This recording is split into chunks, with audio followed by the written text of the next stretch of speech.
Well, welcome back. A hunger relief program started by Second Harvest Heartland at the start of the pandemic has evolved, and now it is called the Kitchen Coalition. They have three objectives: to save food from being wasted, keep food workers employed during downtimes, and of course, the most important, feed the hungry.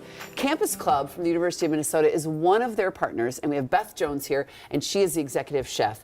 And it's great to have you here. It's great to learn that this is continuing on, but for folks who do not know what the Kitchen Coalition is, tell us what it is for you at the university.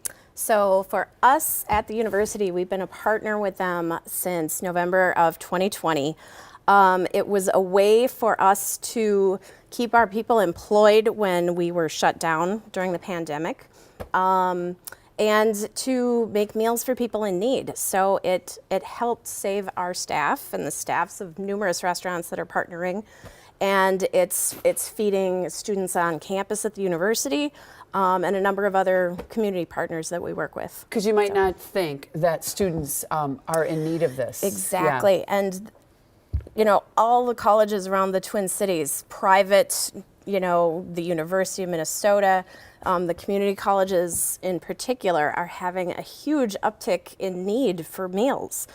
Just because a kid makes it to college doesn't mean they can afford the meal plan. Right. Yep. Or are going to graduate. So this helps. It saves them time. It saves them money.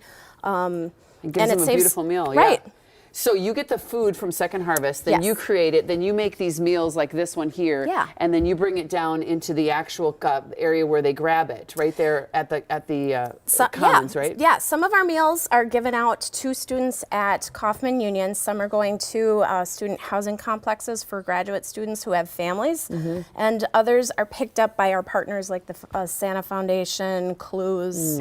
And you're just one of 60 different kitchens that all come together with this coalition. Okay, so we're going to make a beautiful, healthy meal here, and this is a lentil bolognese? It is. Okay, so what did you do here? So I started out with kind of what's a basic mirepoix: carrot, celery, onion. And I gave it a good hard sear so it got nice and brown. You develop what's called a fond. That's the good brown bits on the bottom of the pot, and that's where all your flavor is. Then I added some tomato paste, garlic, chili, and some red wine, and then I had the tomatoes. I pre-cooked the lentils yesterday with just some sage and a bay leaf, salt, drained them, and I saved the liquid, which is kind of important. This, may look gross and you just dump it down the drain, but this is kind of liquid gold. This is a lot of flavor right here. So I've got tomatoes, the lentils. I'm gonna heat this up a little bit more and get it simmering again. And in my recipe, which is available online, I've got it, I give kind of a vague instruction to just barely cover the lentils with your liquid. This is just gonna kind of make it saucy. It absorbs the lentils will absorb it. There and everything. It's like keeping the pasta water, right? It's exactly it. Doing that. Okay. So in fact, here's the starch all at the bottom of my jar. Don't want to waste that.